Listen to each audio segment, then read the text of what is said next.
على محمد وآل محمد.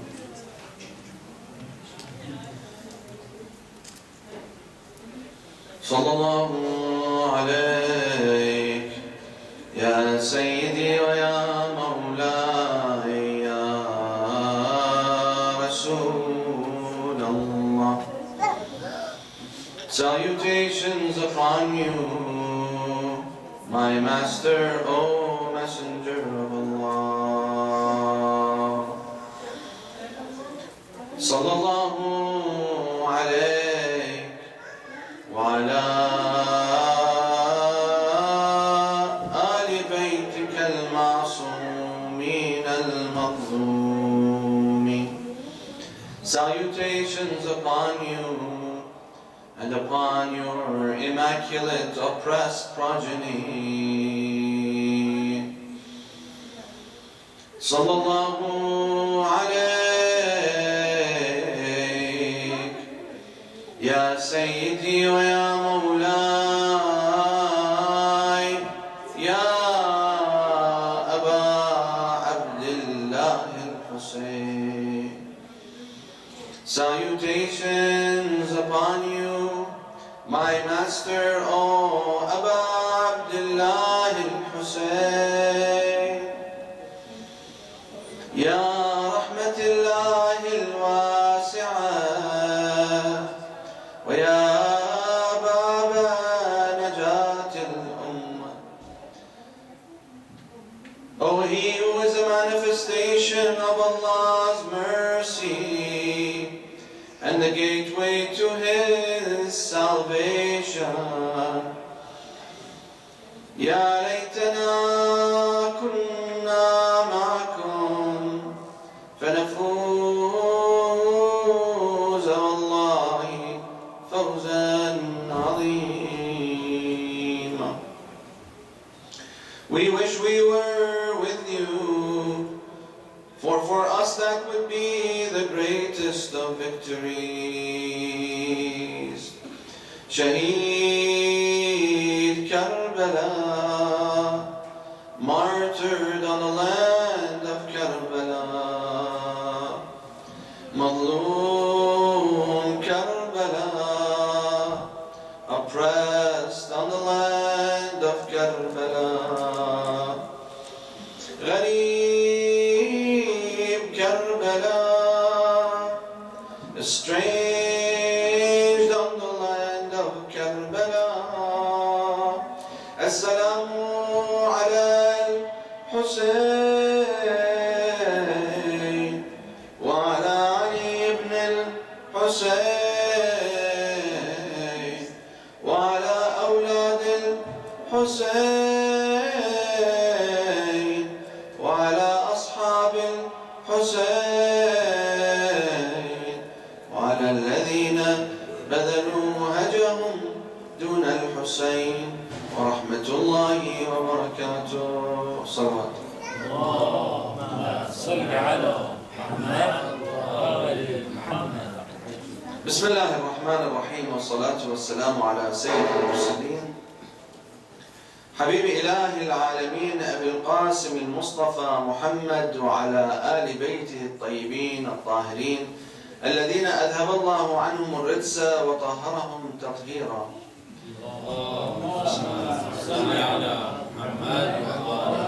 In the name of Allah, the Beneficent, the Merciful, may Allah's peace and blessings be upon our Holy Prophet Muhammad sallallahu alayhi wa alihi wa sallam and his immaculate progeny, and may Allah's eternal damnation be upon their enemies from now until the end of time.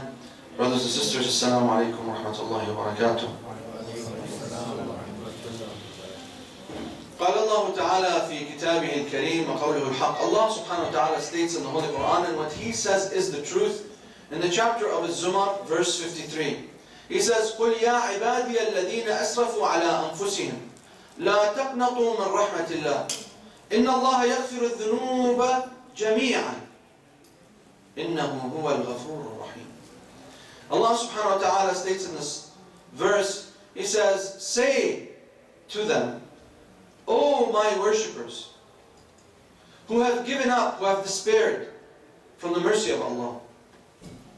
Afwan. O Oh, my worshippers who have lived extravagantly, spent extravagantly on themselves, do not despair from the mercy of Allah.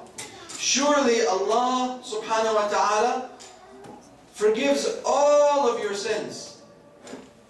Surely Allah is all forgiving, all merciful. Salawat.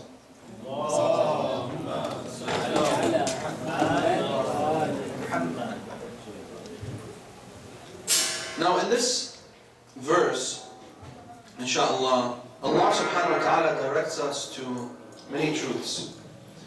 And inshallah we'll be addressing some of them today. Now within the topic of youth, as you can see here, a challenge for the ages, our goal is to look at youth from several perspectives. Now first of all, what we're going to do is we're going to look at the problem with youth. Why is there a problem when young men and women reach a specific age, right? When there's that transition that occurs from childhood to adolescence and teenage years before they start moving into their adulthood, young adulthood and adulthood. The next thing we'll look at, inshallah, is we'll look at the state of piety. And how is it that piety truly is the solution to any social ills that youth are going through? And then inshallah, finally, the third talking point will be to relate that to the story of Karbala. Now in the first point, what I've done is I've collected some stats for you. I mean, in the next slide you'll see some stats. In this slide, what I wanted to show you is what are some of the reasons why a youth would go through the trials and tribulations that they're going through. Now essentially this movement from childhood into this in-between limbo phase before adulthood is exactly that. It's a state of limbo. The child really doesn't know where they fit in. They're neither a child anymore, nor are they an adult. So how is it that they can deal with the challenges in life? They're not equipped to deal with the challenges, and that's what makes it tough. When they're younger, all they did was play, right? Now when they're older, they see their parents that, they're going to be working most likely. And so, in between, there's really a void. And this void is compounded by their fluctuations in the levels of their hormones in their body. As their body changes. Now, of course, for sisters first, right? Starting at age 9, completion of 9 lunar years, when they start transitioning, as they hit the age of puberty, maybe at age 12 or 13, physically speaking, that's when their fluctuations, the fluctuations in their hormones occur. This wreaks havoc within the system of a young girl. Okay, she has identity problems. She has, self-esteem problems. She has body image problems. And so what ends up happening is that's even more compounded in school as a result of peer pressure. Now the peer pressure doesn't help much. Why? Because we mentioned yesterday that society imposes certain expectations on how a girl should look. What a girl should wear, right? How tall she should be. How her legs should be. How her hair should be. The color of her hair. The color of her skin, right? So this poor girl ends up growing up in a state of deficiency. If she doesn't look like Barbie, and I'm specifically talking about the West, then, that's what she aspires to be, unfortunately. And that's impossible, It's impossible for a girl that comes from back home where we're from, whether she's from the Indo-Pak culture or she's from the Middle East culture, that she's going to look like Barbie. Which is a huge problem, right? Which means that right off the bat, this child is being set up for failure. Now what about the boys? Now the boys, of course, they hit puberty closer, between the ages of 13 and 15. Now, the boy might be a little more stable, than the girl. He might be a little more, when I say stable, meaning oblivious. He still sees himself as a child before he hits that age. When you talk about girls, he just says, ooh, that's gross, right? I don't want to deal with girls, correct? But once they hit the age of puberty, all of a sudden their hormones get going, they start having feelings, that they're not used to having, right? And they really don't know how to deal with them. They're ill-equipped, just like the girls are ill-equipped. Now, with the girls, however, the tendency is that the mother takes over the situation, right? She kind of takes control and helps the daughter. She has the patience of a mother and walks her through. However, the mother expects the father to take care of those issues with the young boy, right? Because he's about to turn into a man. Now, for fathers, unfortunately, this is a very uncomfortable situation, right? Whether you're in the West or you're in the East. It's very hard to speak to your son. And we see this, of course, in modern television shows, in movies, how it's depicted. Entire movies have been made about this very topic, and episodes, hours upon hours of episodes on TV have been made about such issues, right? And it shows you how important it is within society, you know, that age is a very, very fragile age. That if you're not able to control or help the child control their urges, control their understanding of their body image, help them, help guide their identity to the right direction, then what will happen is they'll end up in a state of misguidance, right? And they'll end up falling on their face several times, especially with the amount of peer pressure that they go through. Now for boys, the peer pressure is what? The peer pressure is to be cool. For the girls, the peer pressure is also to be cool. Right? At the beginning, she's dealing with her hormones. Then she's dealing with being popular like the rest of the popular girls. You know, and she's got all of the cattiness of the other girls, right? The brother, he doesn't have the cattiness of the guys, but what he has is this whole body image issue, you know. He's not really maybe as muscular as he would like to be, like the senior students. He's still a little scrawny, maybe a little short. You know, the girls have grown taller when they hit the age of puberty than the boys. The boys tend to be a little shorter, right? So they tend to be a little late bloomers. So this creates havoc for the boys and for the girls. And of course, if they're in one school, right, then it's even more compounded. So it's not just, you know, two compounded issues that each one is going through. It's quadruply compounded. Why? Because now it's body image based on what the sisters expect, and the girls expect, and body image based on what the guys expect of the girls, right? And then, you know, compounded again by what? By, well, you know, the need to fit in. The need really to fit in. So how is it that they deal with this? How is it that they can deal with this? We see mostly in modern Western culture that this is not dealt with well at all. But rather, you know, you find schools, they have their dances, right? And we find that the advice that's given by a mother tends to be, we see this on TV shows, is, you know, I'm really worried about my daughter. You know, she hasn't gotten a date for the dance. I mean, that's quite problematic. Now in our culture, of course, that's not even a part of our vocabulary.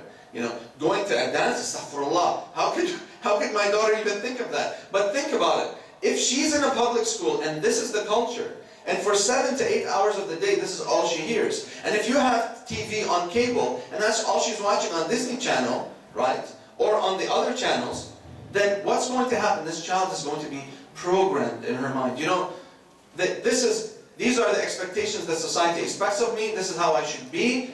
And so what happens is when they go back home, this young girl or this young man, you know, this young man who, you know, feels low self-esteem. Why? Because his parents are preventing him from going to the dance, right? Or his parents are preventing him from what?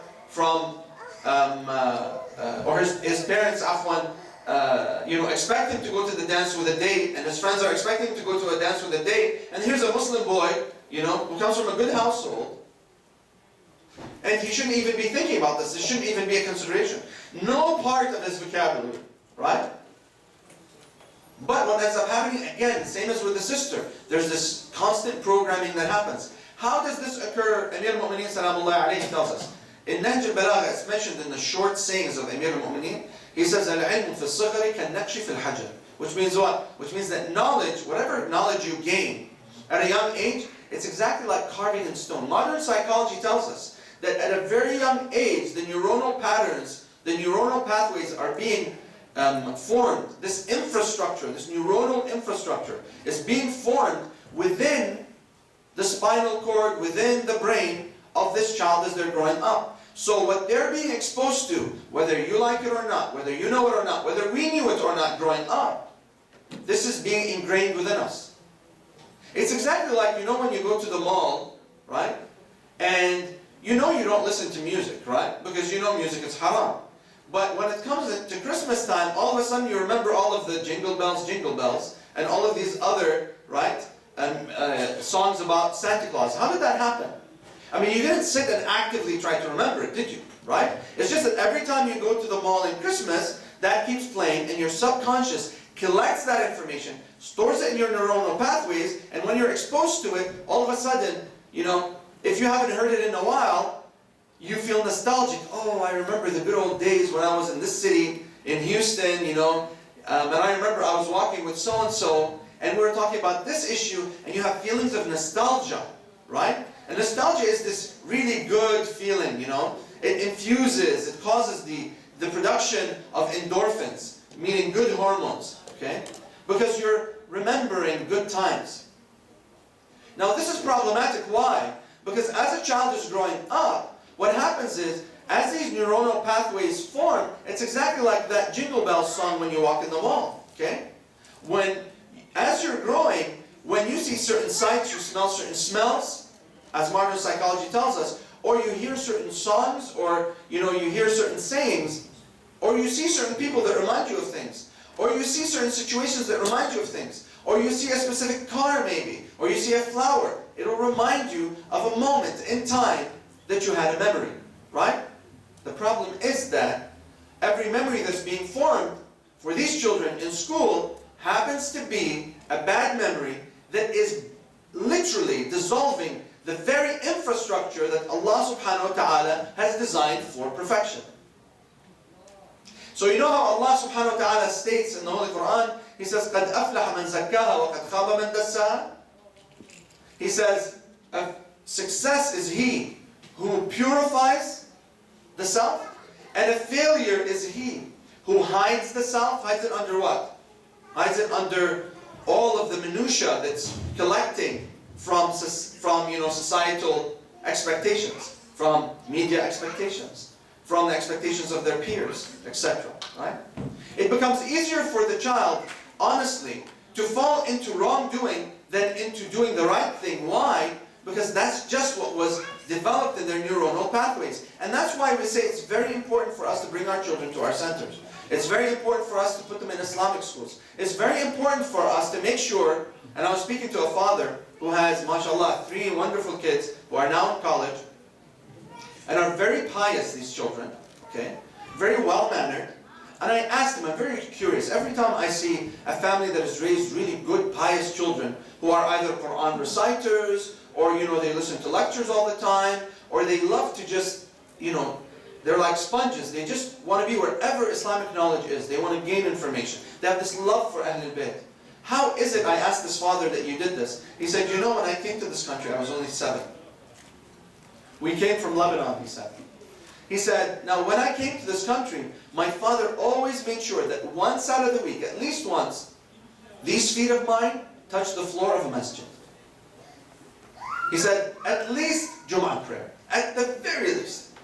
He said, so growing up, I saw this from my father, and I knew it was a concerted effort from him to do so. And so what I ended up doing is I decided I'm going to do double that, because I want my children to be 2 times better than me. Which means what? He took his kids how many times to the mosque? 2 times a week. He said at the very least. Okay? And he put them in classes for Quranic recitation. He made sure that he went with them when there were Islamic lectures. Okay? He made sure that he'd also, ensure that he's part of Islamic camps, so that they know that Islam isn't just, dry information. You can be a Muslim and have fun too. The two aren't mutually exclusive. Okay? Now, by doing so, he was able to have really good, solid children, mashallah. Now, if we move on to the next slide, I wanted to share some interesting stats with you. And the stats really are quite disturbing. Stats are very disturbing.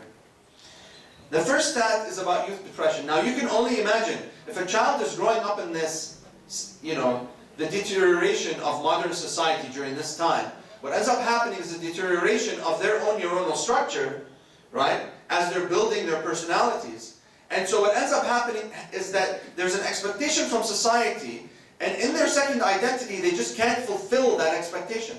So what ends up happening is they end up falling into this state of a void. Okay? This void. Now this void is literally a state of depression. When they don't have anything to fill it with, they ended up filling it with, trying to please their friends, buying new things, spending endless hours on Facebook, endless hours on Telegram, trying to convince their parents that they should give them Instagram, right? And they end up puckering their lips, and having these, ridiculous, kind of promiscuous looking almost selfies, right? Focusing so much on their selfies that this has become literally the selfie generation today, right? So here are some interesting figures. It states, this is the National Institute of Mental Health. It states that major depression is a common mental disorder affecting adolescents in the United States. A major mental disorder. Let's look at some figures. Between 10 to 15% of teenagers have some symptoms of teen depression at any one time. Now here's a scarier figure. Approximately 20% of teens experience depression before they reach adulthood. 20%. That's a scary figure. Now these are only the figures that they know of. I mean, there's probably a lot more, that haven't been surveyed. And there hasn't been this concentration on the Muslim society. I would be very interested to find out if we have a psychologist who could do a survey or a study like this, do their masters on this. I would put this out there, for anybody who has that interest, so that we can learn more. We also find that according to national statistical sources from either the CDC or from teenage mental health, we find that 2.8 million youth from ages 12 to 17 had at least one major depressive episode in 2014. That's 2.8 million youth fell into depression. 2.8 million. This is a very scary number, Brother Ayat, right? Right, Brother Wayne? Very scary number. So, let's look at the next slide. The next slide is more stats. Now, remember, depression is a gateway to other things. So if you don't fill that void, I want to show you how dangerous it could be. Because in Dearborn, which is supposed to be, quote-unquote, the most religious city, Islamically speaking, in the United States of America, or North America, some would contend, from January of this year to April, there were at least 4 youth suicides. At least 4. 4 that were mentioned. From what I heard from some workers in the hospitals, in the ER, that there were more than that. There were up to 7. This is quite problematic. That's more than 1 suicide a month from January until April. Right? Something really to think about. Now, why is it that this is happening? We'll talk about that in a minute. But just keep in mind that void. Keep that in your mind. So let's look at some stats. Youth suicide is the third leading cause of death for young people ages 15 to 24 in the United States of America. Surpassed only by homicides and car accidents. The third. Sayyidina, can you imagine? The third leading cause. Suicide is the second leading cause of death for college-age youth from ages 12 to 18.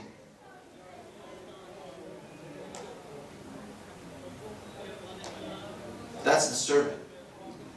That's very disturbing. The second leading cause. And I'll tell you, I remember when I was in university, I went to a very, very tough school up in Canada. And everybody wanted to get into med school. And the pressure was so hard because it was, very competitive. We had some very, very smart students that got into the school. Tough school.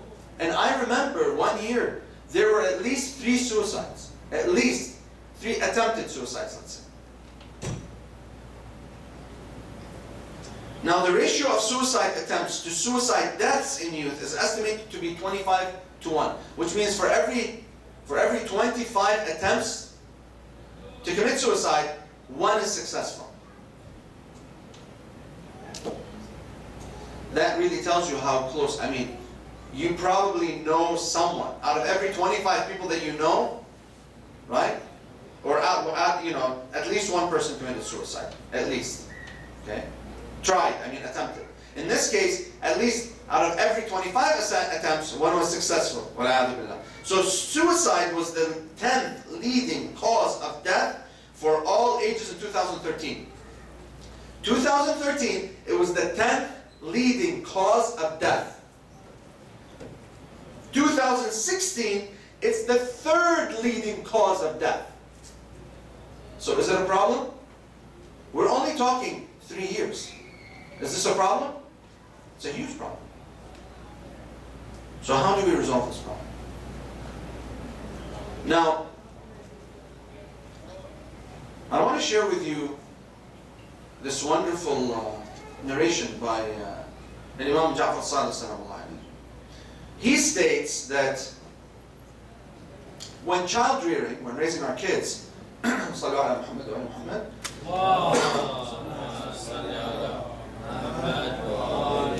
ثانية على حب الحسن والحسين.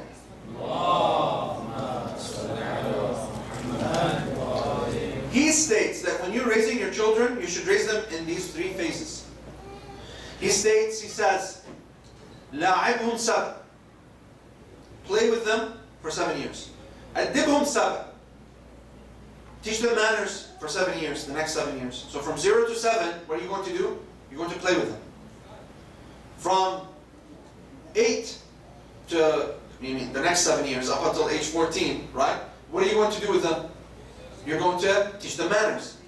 Now the next 7 years, up to age 21, what you're going to do is befriend them for 7 years. So he says, لاعبهم 7, أدبهم 7, صاحبهم 7. So that after the 21 years, and then in another narration, the Imam Sallallahu Alaihi tells us, take them as your vicegerents.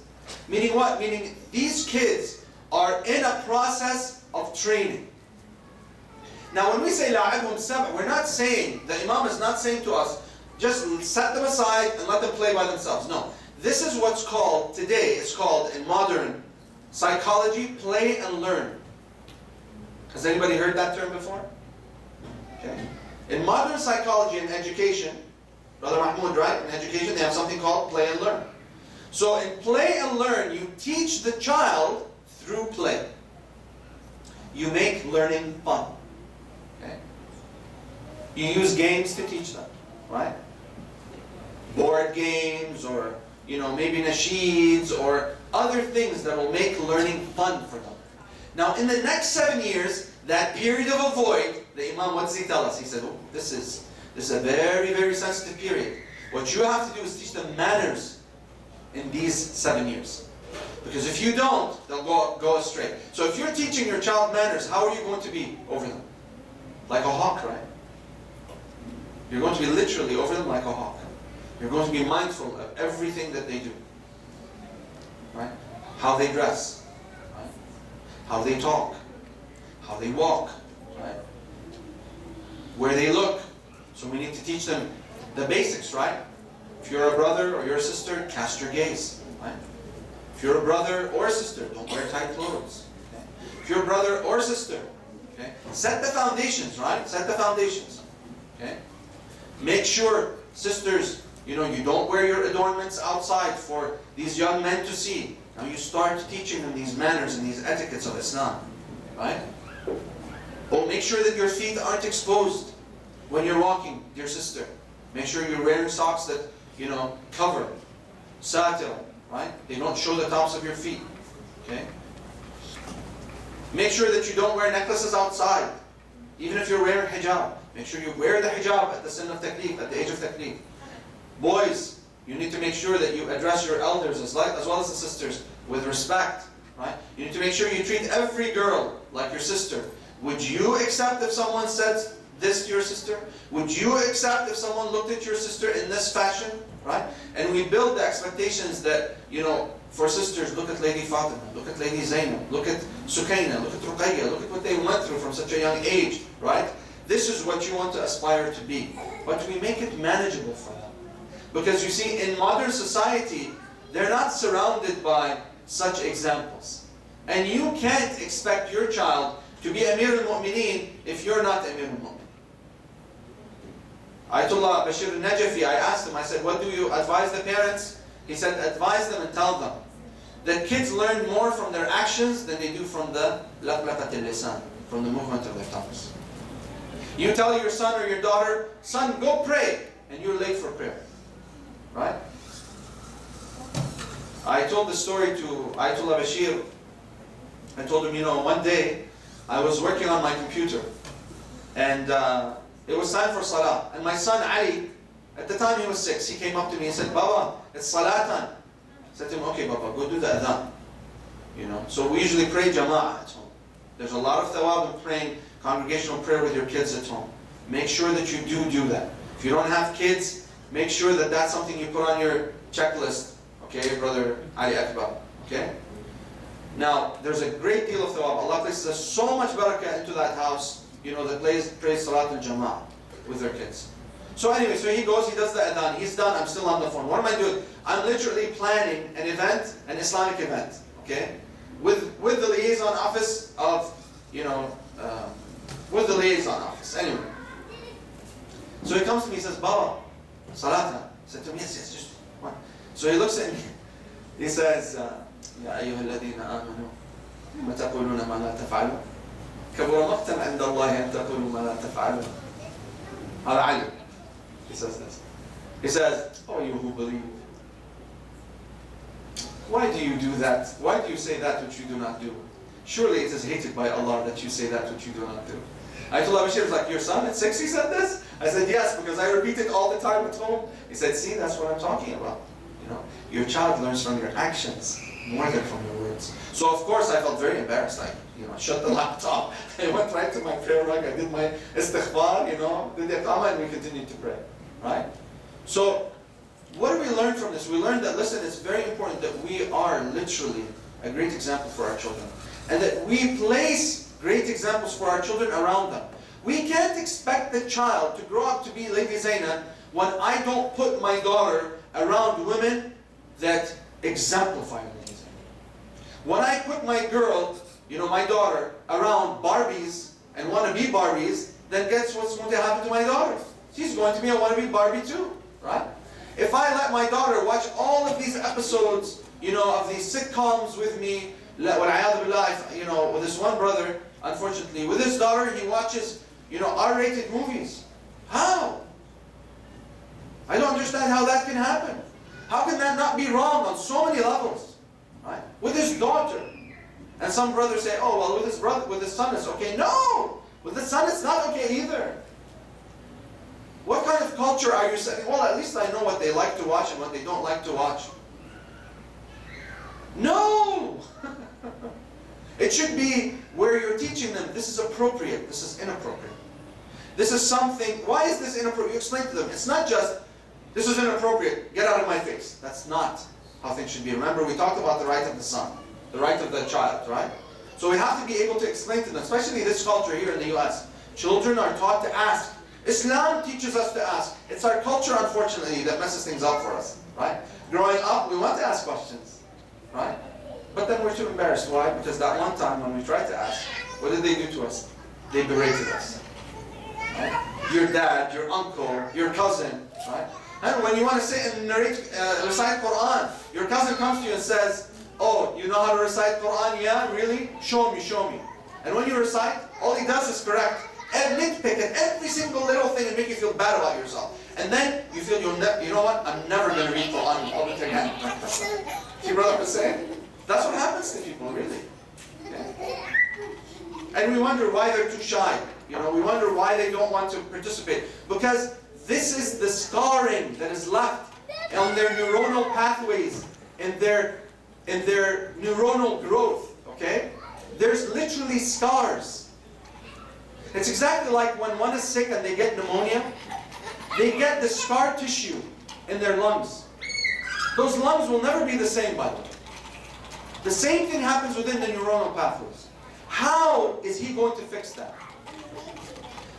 Most likely he'll fall into doing the same behavior. Modern psychology tells us that people fall into the exact same behavior that they learned from their parents, whether they know it or not. You know, that feeling is, you know, you say at the beginning, I'll never do that. I will never do that to my child. And then when you have a child, you're like, oh no, I feel like my father. Right? It's not that your father is bad. Your father's a great person. It's just in that instance, that incident occurred to you too, and you promised yourself you wouldn't say or do what your father did to you. And yet, what happened? You did do it. Inadvertently. Why? Because it was programmed in you.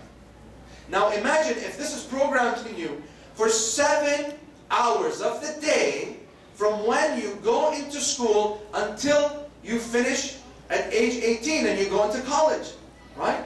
Imagine how messed up you're going to be. How much you have a lack of an understanding of what your true identity is. This is what our kids are going through. Our kids literally are going through the same state that a schizophrenic would go through. Why? Because it's a dual personality complex. With their friends, I'll tell you an example of one of my friends in college. Very smart brother, very smart academically. With his American friends, you know, he uses profanity, you know, he speaks like they speak. But when his father comes to town, what does he say? He says, MashaAllah, Astaghfirullah, La ilaha illallah, Alhamdulillah. Right? So this Sallu ala Muhammad wa ala Muhammad. Such beautiful children, mashallah. They're a blessing. It's a blessing to see them grow up in a center. It's a blessing that what's being programmed into their minds now, even though they don't realize it, you know, is the knowledge of Ahlul Bayt.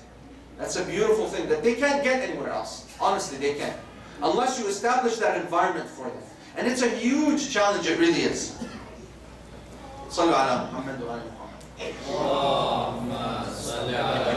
Muhammad. So if you go to the next slide, we spoke a little now about, or we kind of went overboard probably with all the problems and how things, we analyzed how it is that these scars occur. How is it that I can remove the scars?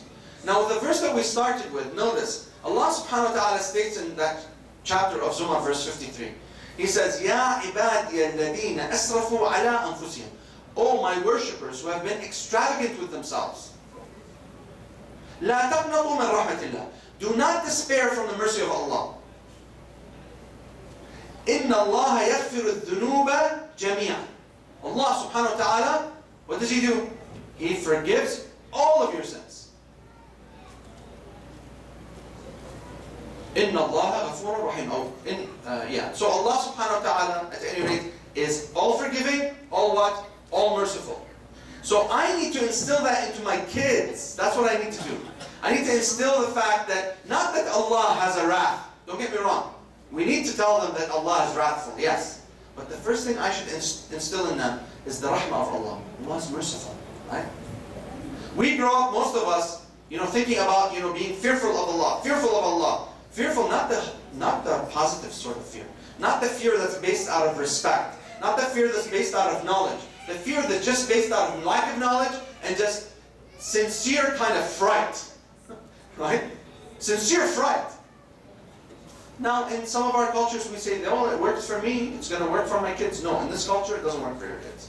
Here, kids are not taught that this is the way that you should, you know, respect people. But rather you should respect them for their intellect. You should respect them for their reasoning. You should respect them for their kindness. You should respect them for their mercy. And that's what that verse is saying. Saying, listen, remember, Allah is all merciful. And remember, Allah gives you second chances. So this child, even though he may fall into errors, from a young age, what do I teach them? I keep teaching them how to deal with the waswas. So I teach them Surah An-Nas. Oh, you know, if you think of doing something wrong, this is what you should do. You know what else you should do? You should always remember Allah, son. But don't go around telling them to do that when you're not doing it yourself. You have to be doing it too. You have to start with yourself. So that then, whatever you're doing is directly reflected onto them. And they can take it through your actions, just like Ayatollah Bashir says. Right?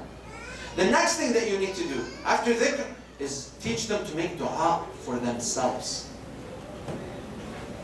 Teach them to make dua that Allah subhanahu wa ta'ala guides them. Just like the Ashab al-Kahf, the Fitya of the Kahf, the young men of the cave, right? That they make dua that Allah gives them iman. So teach them, remember, first 7 years, play and learn, right? Teach them those things through play and learn. But then the second 7 years, you need to literally teach them dua makarim al-akhlaq. That's what you need to do. Why? Because the Imam Zayn al-Abidin salamullah alayhi, so we tie this to Karbala. Imam Zayn al-Abidin salamullah, he tells us what Imam Hussein wants us to know, what the Imam al-Hassan wants us to know, what the Amir al-Mu'mineen wants us to know, what Prophet Muhammad wants us to know. He gives us a manual. So many of us, we say, oh, we don't have a manual for knowing how to be good, pious Muslims. We have the Quran, that's our only manual. No, remember, إِنِّي تَارِكٌ فِيكُمْ الثَّقَلَيْنِ, the Prophet said. He said, I'm leaving with you 2 weighty things. Kitab Allah wa itrati ahl bayti. The book of Allah and my itra. He who holds on to them steadfastly will never go astray. So if I hold on to the itra, what do they want me to do? They want me to know that, look, this is how you fill in the lines. We looked at the treaties of rights, that everybody has a right, right, Brother Mu'in? Okay, we started with our family members. We spoke about our friends yesterday, right? It's important for us to have a copy of Risat al-Huquq in our library or in our phones as an app. It's important for us to have Sahifa Sajjadiyya so that we know what to ask for, how to ask for it. A man goes up to Imam Ja'far Sadiq salamullah alayhi, he tells him, I learned the dua. He says to him, okay, let me hear it. He tells him the dua, he says, no. He says, take this dua. Take the dua from us. We know how you should say things. Allah brought us to this earth so that we guide you how to do ibadah. Some say, well, why should there be someone between me and Allah? Say, Allah says there should be someone between you and Allah. He brings a caliph on this earth. He says, وَإِذْ قَالَ رَبُّكَ لِلْمَلَائِكَةِ إِنِّي جَعَلٌ فِي الْأَرْضِ خَلِيفَةً. Says, and Allah spoke to the angels and said to them, I am placing on this earth a caliph. Right? In Anbiya, he says, وَجَعَلْنَاهُمْ أَئِمَّةً يَهْدُونَ بِأَمْرِنَا, and we place them as imams, as leaders, by our command to do what? To guide people. وَأَوْحَيْنَا إِلَيْهِمْ فِعْلَ الْخَيْرَاتِ وَإِقَامَ الصَّلَاةِ وَإِيتَاءَ الزَّكَاةِ وَكَانُوا لَنَا عَابِدِينَ.